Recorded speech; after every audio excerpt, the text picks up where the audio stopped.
இதுதான் சத்பாவம். புதுசா இருக்க விசேஷமா நீங்க செய்யணும்னு அவசியம் இல்லை. ஆனாலும் சமுதாயத்திலே சங்கம் தன்னுடைய சகோதரர்களை வைத்து பல்வேறு மாற்றங்களை செய்திருக்கிறது. சகோதரர்களே, 5 வருடத்திற்கு முன்னாலே சங்கம் அதோட அகில பாரத குழுவில் ஒரு தீர்மானம் போட்டாங்க. என்ன தீர்மானம் சொன்னா, ஒவ்வொரு ஊரிலையும் 3 விஷயங்கள் பொதுவானதாக இருக்க வேண்டும் என்று சொல்லி போட்டாங்க. என்னன்னு சொன்னா, கோவில் பொதுவானதாக இருக்கணும். அங்க ஏற்றத்தாழ்வு கிடையாது. இவர் வரலாம், அவர் வரக்கூடாது அப்படி இல்லை. யார் வேணாலும் தொழிலத்துக்கு வரலாம். அப்படி கோயில் பொதுவானதாக இருக்க வேண்டும். 2வது, குளம் பொதுவானதாக இருக்க வேண்டும்.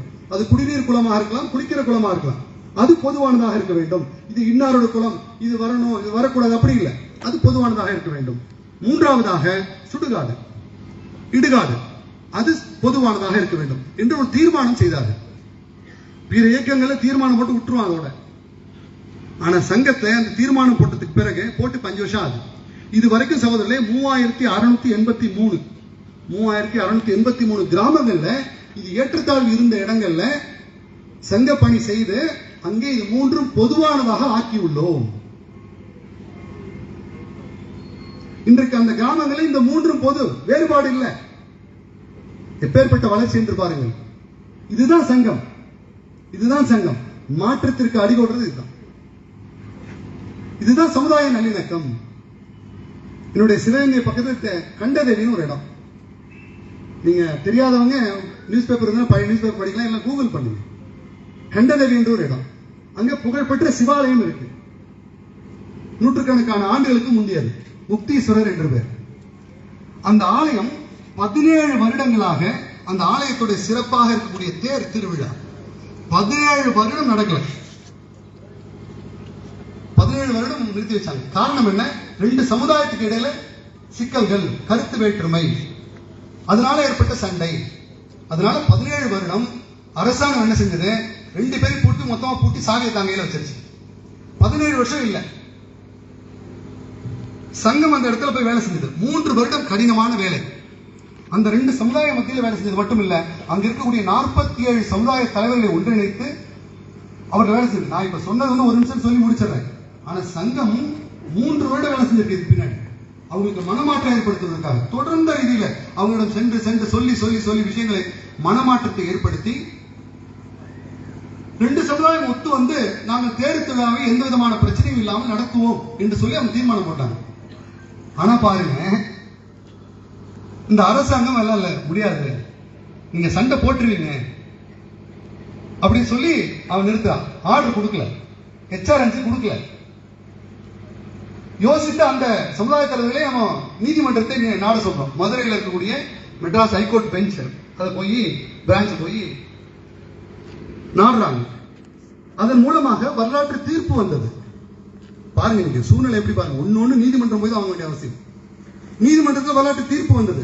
தீர்ப்பு வந்ததுக்கு பிறகு கூட காவல்துறையோ அரசு அதிகார வர்க்கமோ அதை நடைபெற அனுமதிக்கவில்லை. காரணம் வந்துடுமோ என்ற பயம். மறுபடியும் நீதிமன்றம் போனோம். சமுதாயத்தில் அத்தனை பேர் வந்தாங்க. நாங்க நடத்துறோம், எந்த பிரச்சனையும் இல்லை, எங்களுக்கு போலீஸே வேண்டாம் என்று சொன்னாங்க. அப்புறம் கோர்ட் ஒரு பெரிய குட்டு வச்சு இதை தந்தைக்குள்ள நடத்தணும்னு சொல்லி ஆர்டர் போட்டதுக்கு பிறகு வேண்டா வெறுப்பாக கிட்டத்தட்ட ஒரு 13,000 போலீஸ் வரைக்கும் குமிச்சாங்க. கொண்டாங்க குமிச்சு அந்த தேர் திருவிழாவை பார்த்தாங்க. ஆனால் ஒரு சின்ன சச்சரவு கூட கிடையாது சகோதரர்களே. பல்வேறு தரப்பினர் அத்தனை பேர் வந்து அந்த தேர் வடம் இழுத்து அந்த தேரை 17 வருஷம் கழிச்சு சாத்தியமானது. இது யார் வேணா கிரெடிட் எடுத்துக்கலாம். நீதிமன்றம் எடுத்துக்கலாம், போலீஸ் எடுத்துக்கலாம், அட்மினிஸ்ட்ரேஷன் எடுத்துக்கலாம், யார் வேணா எடுத்துக்கிட்டோம். சங்கம் அதை பத்தி எந்த கவலையும் படல. நமக்கு சரியான விஷயம் நடக்கணும், நடந்தது. இன்றைக்கு அந்த ஒற்றுமையாக பல்வேறு விஷயங்களை இந்த கோயிலை மையமாக வைத்து செயல்படுத்துகிறார்கள். இப்போ சென்ற அக்டோபர் 2 காந்தி ஜெயந்தி என்று நம்மளுடைய மகா சேவா தினம் கொண்டாடினோம். அந்த சேவா தினத்துல அங்க இருக்கிற அத்தனை சமுதாயம் சேர்ந்து அந்த கோயிலோட தூய்மை, கோயிலுக்கு பக்கத்தில் இருக்கிற நீர்நிலைகள் எல்லாத்தையும் சுத்தம் பண்ணி ரொம்ப அற்புதமா வச்சிருக்காங்க. இதுதான் தேவை. சத்பாவ் என்று சொல்லக்கூடிய சமுதாய நல்லிணக்கம்.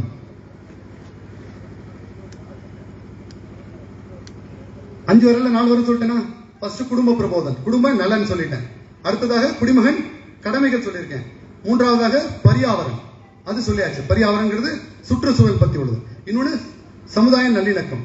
நான் 5வது உள்ளது சுதேசி. சுதேசி அது 5வது விஷயம். தற்சார்பு என்று சொல்லக்கூடிய சுதேசி. இந்த சுதேசி என்ன சொல்லுது? நாம் நாமாக இருப்பது. எப்படி நாம் நாமாக இருப்பது? நாம் உபயோகப்படுற பொருள்ல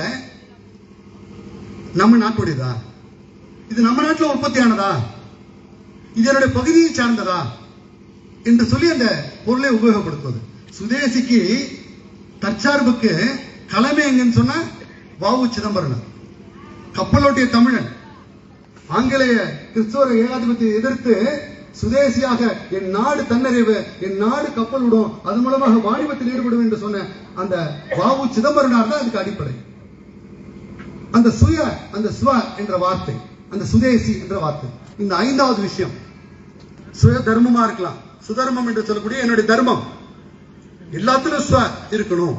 சுதந்திரம், வெறும் தந்திரம் மட்டும் இல்ல, சுதந்திரம், சுதர்மம், ஸ்வராஜ்யம். என்னுடைய நாடு இருக்கு, சுதந்திரம் அடைஞ்சிருக்கு. ஆனா நாட்டில் இருக்க எல்லா பொருளும் யாருக்கு எதிர்பார்த்து இருக்கும், வெளிநாட்டை எதிர்பார்த்து இருக்கும் என்ற சூழ்நிலை இல்லாமல் தற்சார்பு, என்னுடைய நாடு தன்னிறைவாக அப்படி ஆவதற்காக என்னோட முயற்சி என்ன? என்னோட முயற்சி என்ன? நான் பயன்படுத்துகிற பொருளை சுதேசி இருக்கா, என்னுடைய நாட்டோட இருக்கா? இது கப்பலுடைய தமிழனுடைய கனவு. இது நான் உபயோகப்படுத்துற ஒரு பொருளையும் நீங்க பார்க்கணும். நீங்க சகஜமாக நம்ம குழந்தைகளுக்கு என்ன வாங்கிட்டு போறோம்? தாய் வாங்கிட்டு போய் கொடுக்குறோம். குழந்தைகளுக்கு பொம்மை வாங்கிட்டு போய் கொடுக்குறோம். யாரும் பார்க்கறது இல்ல அந்த பொம்மை எந்த நாட்டில் மேனுபேக்சர் ஆயிருக்கு. இப்போ நம்ம நாட்டில் இருக்கக்கூடிய கிட்டத்தட்ட 85% பொம்மைகள், குழந்தைகள் விளையாடக்கூடிய பொம்மைகள் சீனா நாட்டிலிருந்து இறக்குமதி செய்யப்படுகிறது. சகோதரர்களே, சீனாவிலிருந்து இறக்குமதி செய்யப்படுகிறது. நீங்க பார்க்கணும், அத சாதாரண சாக்லேட் வெளிநாட்டிலிருந்து இறக்குமதி செய்யப்படுகிறது. ஏன் நம்ம நாட்டில் இல்லையா? கவனமாக ஒரு பொருளை நீங்க ஆராய்ந்து பார்க்கணும். உள்நாட்டு பொருளா, அது நம்ம பகுதியில தயாரிக்கப்படுகிற பொருளா, இல்ல நம்ம நாட்டில் தயாரிக்கப்படுகிற பொருளா, அதை மட்டுமே நாம் பயன்படுத்த வேண்டும் என்ற உறுதி. இந்த 5 விஷயங்கள், இதுதான் சங்கம் இந்த நூற்றாண்டுக்காக முன்னெடுத்து வைத்திருக்கக்கூடிய விஷயங்கள். இது பேர் பஞ்ச பரிவர்த்தனை என்று சொல்லப்படும். இதன் மூலமாக சமுதாயத்தில் மிகப்பெரிய மாற்றத்தை உண்டு செய்வது. நம்மளுடைய பணி என்ன? இந்த வரக்கூடிய ஒரு வருடம் முழுவதுமாக இந்த 5 விஷயங்களை குறைந்தபட்சம் நான் என்னிலே துவங்குவேன். என்னிட்டேந்து துவங்கி என் குடும்பத்தில் விருத்தி செய்வேன். என் குடும்பத்தின் மூலமாக சமுதாயத்தில் இருக்கக்கூடிய நல்லவர்களை சேர்ப்பேன். இப்படி யோசிங்கள். இன்றைக்கு சமுதாயத்தில் சங்கத்தில் இருந்தால் மட்டும் இல்ல, சங்க சிந்தனையோடு, சங்கம் எதை சரி என்று சொல்லுகிறதோ அதே சிந்தனையோடு ஏராளமான பேர் வெளியில இருக்காங்க. உதாரணத்துக்கு இங்க பெருமாள்ஜி இருக்காங்க, நம்மளுடைய குமரேசன் இருக்காங்க, இந்த மாதிரி ஏராளமான பேர் இருக்காங்க. அத்தனை பேரை நாம் சென்று நேரடியாக சந்தித்து சங்க வேலையில ஈடுபடுத்துவது. சங்க வேலை என்று சொன்னால் என்ன? இந்த பஞ்ச பரிவர்த்தன். எனக்கு விருப்பம், சுற்றுச்சூழல விருப்பம்னு யாரும் சொல்றாங்களா? நீங்க சுற்றுச்சூழல அவளை ஈடுபடுத்துங்க. எனக்கு விருப்பம் சுதேசியில ஈடுபடுத்துங்க. எனக்கு நல்ல விஷயங்களை சொல்லிக் கொடுக்க முடியும், குழந்தைகளுக்கு நல்ல விஷயங்களை போதிக்க முடியும், நன்னெறிகளை சொல்ல முடியும், சொல்லிக் கொடுங்க. இன்னைக்கு ஆசிரியர், தலைமை ஆசிரியர் ஓய்வு பெற்றவர் இங்க இருக்காரு. நான் படிக்கிற காலத்துல பள்ளிக்கூடத்துல நீதி போதனை என்று ஒரு வகுப்பு உண்டு. வாரத்துக்கு 3 கிளாஸ் இருக்கும், ஆல்டர்னேட்டிவ் டேஸ். அந்த நீதி போதனையில என்ன சொல்லிக் கொடுப்பாங்க? ஒரு கதை இருக்கும், ராமாயணத்திலயும் மகாபாரதத்திலயும் இல்ல உதாரண புருஷர்களை சொல்லி ஒரு கதை இருக்கும். அந்த கதைக்கு கீழே ஒரு மாரல் ஸ்டோரி சொல்லுவாங்க, நீதி இருக்கு. காந்தி அப்படித்தானே வந்தாரு. காந்தி ஹரிச்சந்திரனுடைய கதை கேட்டதுக்கு பிறகுதானே அந்த மாரல் நாளே, அதோட நீதினாலே பொய்யே சொல்லாமல் வாழ்நாள் முழுதும் விரதம் இருக்கணும் இருந்தாங்க. அந்த மாதிரி நீதி போதனை வகுப்பு இன்னைக்கு பள்ளிக்கூடத்தில் இல்ல சகோதரர்கள், இல்லதானே? அத்தாட்சி இருக்காரு. இன்னைக்கு பள்ளிக்கூடத்தில் நீதி போதனை இல்லை. அப்போ இந்த விஷயங்களை சொல்லிக் கொடுக்கிறது யாரு? வீட்டுல அதுக்கான ஏற்பாடு இருந்தது. முன்னாடி கூட்டு குடும்பமாக நாம் இருந்தோம். பாட்டி தாத்தா கதை சொல்லுவாங்க. அந்த கதை மூலமாக அந்த குழந்தைகளுக்கு நற்செய்தி போடுது. இன்னைக்கு அந்த சிஸ்டம் நம்மள்ட்ட இல்ல. இன்னைக்கு ஃபேமிலியில இருக்கவங்க டிட்டாச் ஆயிட்டாங்க. பாத்ரூம் டாய்லெட் அட்டாச் ஆயிடுச்சு. பாத்ரூம் டாய்லெட் வீட்டு உள்ள வந்துருச்சு. ஆனா குடும்பம் தனித்தனியாக இருக்கிறது. அப்போ வீட்லயும் அந்த சிஸ்டம் இல்ல, பள்ளிக்கூடத்துல அந்த சிஸ்டம் இல்லைன்னு சொன்னா யார் இந்த குழந்தைகளுக்கு இந்த விஷயத்தை சொல்லிக் கொடுக்கணும்? நல்லவருடைய சேர்க்கை மூலமா இதை சொல்லிக் கொடுக்க முடியும். சங்கம் போன்ற இடங்கள்ல தான் இதை எடுத்துக்க முடியும்.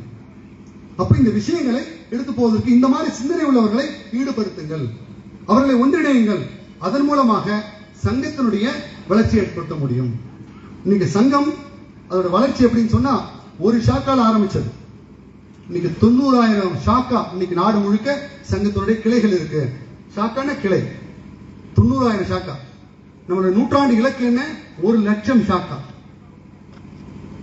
ஷாக்கான்றது என்ன? பேட்டரி சார்ஜ் பண்ற இடம். நீங்க அந்த இடத்துக்கு போய் 1 மணி நேரம் இருந்துட்டு வந்தீங்கன்னு சொன்னா உங்களுக்கு உடம்பும் மனதும் ஃபுல்லி சார்ஜ்.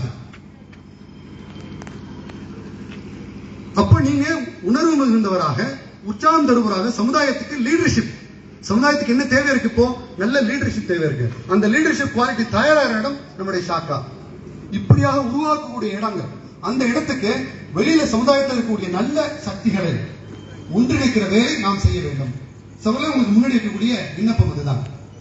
இந்த வரக்கூடிய இந்த நூற்றாண்டு நமக்கு கொண்டாட்டங்கள் இல்ல, பொது மீட்டிங் இல்ல, பொது கூட்டம் இல்ல, முழுக்க முழுக்க சமுதாயத்தில் இறங்கி வேலை செய்கிறோம். சமுதாயத்துல கட்டுப்பாடு என்ன, சமுதாயம் எப்படி இருக்க வேண்டும் என்ற சிந்தனையை உருவாக்கி அதன் மூலமாக நாமே நம் கண்ணால் அந்த மாற்றத்தை பார்ப்பதற்கான சூழ்நிலை இருக்கும். அந்த மாற்றம் வந்துவிட்டது என்று சொன்னால் இன்றைக்கு நமக்கு முன்னாடி வைக்கக்கூடிய பல்வேறு அந்த விதிமுறைகள், என்னென்ன ரூல்ஸ் அண்ட் ரெகுலேஷன் வைக்கிறாங்க, அந்த காவல்துறை வைக்கிற தவிடுபடியாகும். காலம் வரும், நிச்சயம் நமக்கு உண்டு, நம்மளால் அதை சாதிக்க முடியும். வாருங்கள் என்று உங்களை அத்தனை பேரையும் நான் கூவி அழைக்கிறேன். சங்கத்தோடு ஏதோ ஒரு வகையில உங்களுடைய இணைப்பை நீங்கள் பலப்படுத்துங்கள். அதன் மூலமாக சமுதாய மாற்றம் என்று சொல்லக்கூடிய சாமாஜிக் அந்த மாற்றத்தை நாம் ஏற்படுத்தும் என்று சொல்லி வார்த்தைகளை நிறைவு செய்கிறேன். நன்றி, நமஸ்தே.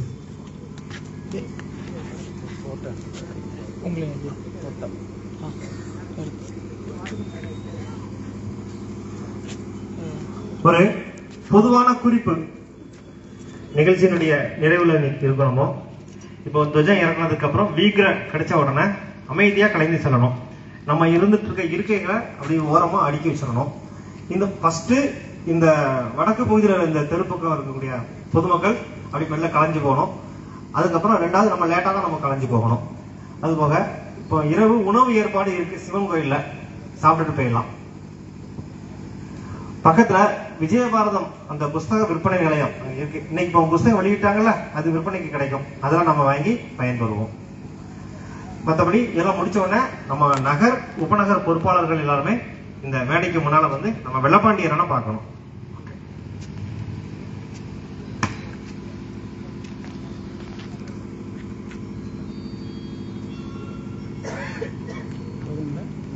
இது அந்த தொஜை சோதா உத்திஷ்ட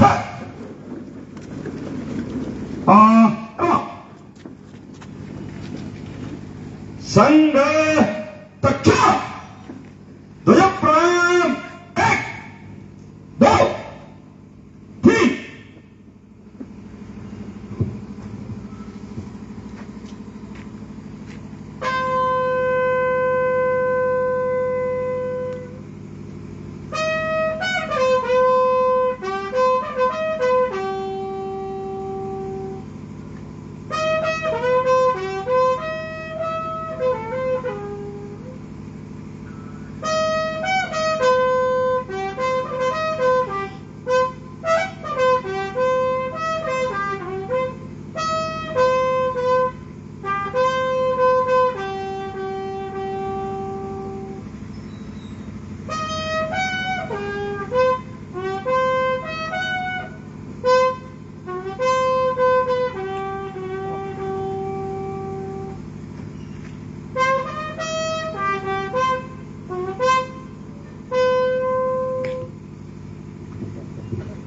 संग